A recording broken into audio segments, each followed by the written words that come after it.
साथियों, नमो बुधाय, जय भीम। मैं संदीप बहुत स्वागत करता हूं एक नए वीडियो में। तो दोस्तों, अभी मैं हूं इस समय अठिलापुरा के धरती पर। मैं अभी कहीं जा रहा था। अभी यहाँ पे मुझे मिले भंते जी, जो देख सकते हैं सुंदर सा एक विहार बना हुआ है। तो आज इनके बदौलत है। तो मैं देखा कि ये सफाई कर रहे थे, भी झाड़ू लगा रहे थे। मैंने आया, इनसे बोला कि भंते जी, आपको बंदामी सबसे पहले किया, और फिर एक बार और मैं बंदामी कर रहा हूँ। भंते जी बंदामी। तो भंते जी का नाम है राहुल भंते, और इन्होंने इतना अच्छा कार्य किया। लेकिन मैं इनसे कुछ जानना चाहता हूँ, और ये विस्तार से आप लोगों को बताएंगे और समझाएंगे। तो मैं भंते जी से जानना चाहता हूँ, चीवर धारण क्यों किया? तो भंते जी, आपने चीवर धारण क्यों किया? देखिए, पहले तो मैं भगवान बुद्ध के धम्म के उपासक रहे हैं। जब भगवान बुद्ध के धम्म के मार्ग को समझा, पढ़ा, बाबा साहब के विचार को समझा कि भगवान बुद्ध के 14 अक्टूबर 1956 में बाबा साहब क्यों बौद्ध बन गए, तो हम लोग बौद्ध के विचारों को समझा, ज्ञान अर्जित किया। उसके बाद मेरे मन में तमन्ना जगी कि हम जो है भगवान बुद्ध के विचार को, बाबा साहब के विचार को जन जन और संविधान को बताएं। तो इसलिए मैं चीवर धारण किया। ये चीवर जो है भगवान बुद्ध का पवित्र चीवर है। इस चीवर में हम लोग को 8 सीलों का पालन करना पड़ता है, और उपासक लोगों को, उपासिका लोगों को 5 सीलों का पालन करना पड़ता है। इसी संदेश को बताया जाता है कि भगवान बुद्ध ने विश्व में शांति का उपदेश क्यों दिया। उन्होंने अपने घर परिवार, राजमहल, सिंहासन, मानव कल्याण के लिए त्यागने के बाद उसी पद रास्ते से राजगीर गए। राजगीर जाने के बाद बोध गया की धरती पर 49 दिन तपस्या करने के बाद उनके प्रिय मित्र 5 ब्राह्मण थे, जो भगवान बुद्ध की सुजाता के यहाँ से खीर खाए थे, तो रुष्ट हो गए कि ये जो है महिलाओं के हाथ से खीर खाते हैं। खीर खाने के बाद 49 दिन तपस्या करने के बाद ज्ञान की प्राप्ति होती है। और उन्होंने, भगवान बुद्ध ने 4 आर्य सत्य पाए हैं। 4 आर्य सत्य क्या है? दुख है तो कारण है तो निवारण है तो उसका मार्ग है, और उसके लिए मानव कल्याण के 8 अष्टांगिक मार्ग बताए। उन्होंने 5 अपने मित्रों को खोज में निकले सारनाथ के पावन धरती पर, और वहाँ वो मिलते हैं। भगवान बुद्ध की निंदा करने के चक्कर में वो लोग इकट्ठा हो गए।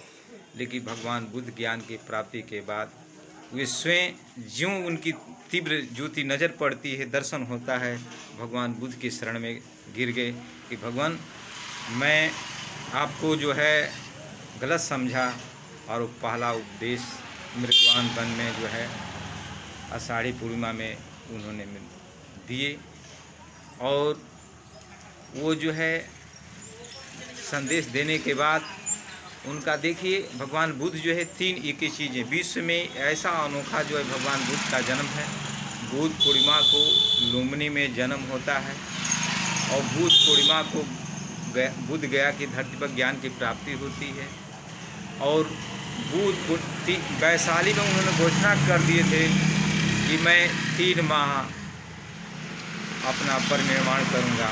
और कुशीनगर की धरती पर जो है, कुशीनगर की धरती पर भगवान बुद्ध जो है 3 माह की बुद्ध पूर्णिमा माने कि वो निर्माण प्राप्त कर गए। तो उनका संदेश बीच में शांति का संदेश है, देश में शांति का संदेश है। और उन्होंने आज भी 145 देश बुद्धिज़्म है। आज की डेट में बुद्धिज़्म है। विश्व के कोने कोने भगवान बुद्ध के संदेश को, आदर्श को, विचार को मानने वाले हैं, क्योंकि उनका मार्ग ही शांति मार्ग है।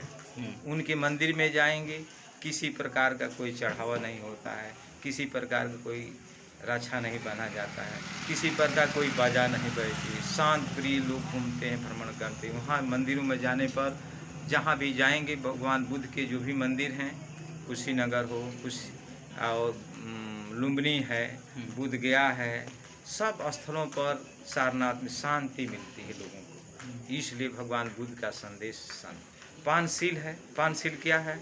उसमें लिखा गया है, देखिए पहले लिखा गया है नमो तस् भगवतो अरहतो सम्मा सम्बुद्ध।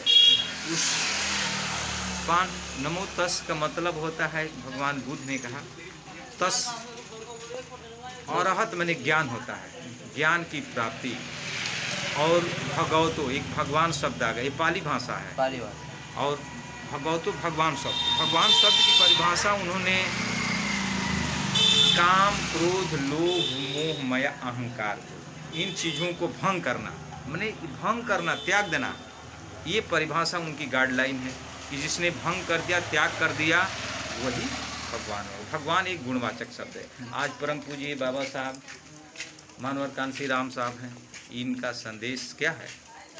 ये गुणवान है।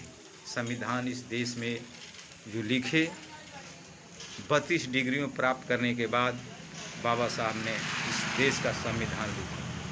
वैसा कोई ज्ञाता नहीं था भारत देश में।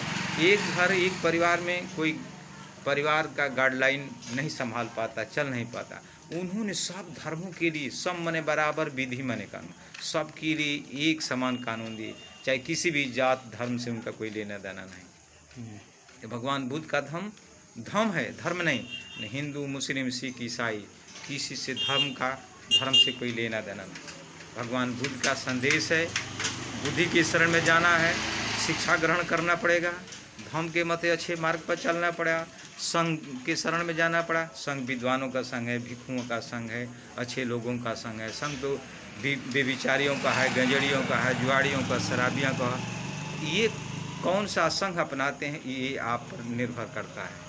ये भगवान बुद्ध का संदेश है। इस संदेश को विश्व में हर जगह किसी भी संस्कार में तीर्थस्मरणशील बताया जाता है, जो मानव कल्याण के लिए। पहला होता है, हम लोग देते हैं पणाति पाता वीरमणि शिखापदम समाधियामि, मैं किसी की हत्या न करने की शिक्षा ग्रहण करता हूँ।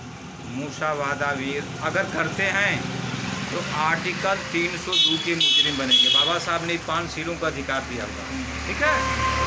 इसके बाद आदिना दाना वीरमणि शिखापदम समाधियामि, मैं किसी की बस चोरी न करने की शिक्षा ग्रहण करता हूँ। अगर आप करते हैं तो 389 के तहत आप जेल की सलाखों में जाएंगे।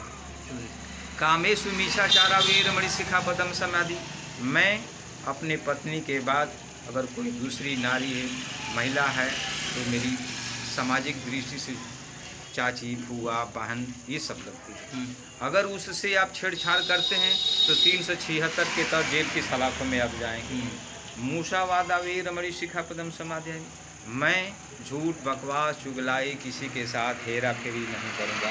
अगर इस चीज़ से भी करते हैं आप तो आर्टिकल 19-20 के दफाओं में आप जेल की सलाखों में जाएंगे। सूरा मेरे मज पमाद ठाना वीरमणि शिखापदम समाधियामि, मैं मादक द्रव्यों, जुआ, शराब, नशीले पदार्थ, तस्करी, इस बुराइयों से हम लोग दूर रहेंगे। ये भगवान ये 5 शील है, ये पालन करते हैं। अगर इसका उल्लंघन किसी भी धर्म के लोग, किसी भी जात, अगर मैं भी इस चीज़ का उल्लंघन करूँगा, मैं भी जेल की सलाखों में जाऊँगा, चाहे बौद्ध धर्म के मानने वाले अनुयायी हो चाहे। लेकिन विश्व के कोने कोने ऐसे देखेंगे कि बौद्ध भिक्षु लोग बेविचारी नहीं होते हैं। शुद्धम बुद्ध का क्या ज्ञान है? विज्ञान है, विज्ञानवाद है, विज्ञानशील है, गतिशील है, ये हमेशा परिवर्तनशील है। भगवान बुद्ध ने कहा कि ये संसार अनित्य है, आज रहने वाला कल नहीं। ये जो भी भौतिक चीज़ें हैं, ये शरीर बनी है, पृथ्वी, अग्नि, जल, वायु, इस 4 चीज़ें जो है शरीर बनी है, ये कभी रहने वाली, स्वतः नष्ट हो जाती हैं। इसी में लोग अलग अलग धर्म के लोग आत्मा, परमात्मा, आध्यात्मिक चीज़ों पर चले जाते हैं। लेकिन बुद्धिज़्म जो दिखता है उसी को मानता है, जो देखता है उसी को मानता है। यही 5 शील का कारण होता है, यही मानव कल्याण के लिए बताया जाता है। इन शीलों का पालन अगर किसी भी धर्म के लोग, हिंदू, मुस्लिम, सिख, ईसाई, अगर पालन नहीं करते हैं, इसका उल्लंघन करते हैं, तो वो भी देखिए आसाराम से बापूली जी, राम रहीम जी, सारे जितने भी बेविचार किए सबके बुरे हाल होते हैं। सब तो सबको ये 5 शीलों के बारे में पालन करना पड़ेगा मानव कल्याण के लिए। यही तथागत का संदेश है। तो साथियों, आज भंते जी से जानकर बहुत अच्छा लगा। और देख सकते हैं काफ़ी हम लोग समस्या में हैं, इतना कीड़े हैं यहाँ पर कि हम लोग डिस्टर्ब हो गए हैं। थोड़ा वीडियो हिला है तो समझ सकते हैं। देख सकते हैं नीचे कितना कीड़े हैं, सब देख सकते हैं चारों तरफ, हम लोगों को ऊपर पूरा है। तो बहुत अच्छा लगा भंते जी से मिलकर। और आप लोगों को भंते जी, आपका इतना सुंदर सा शिक्षा हम लोगों को दिए, आपको बहुत बहुत साधुवाद। मंगल। इस वीडियो में दोस्तों इतना ही, मिलते हैं एक नए वीडियो में।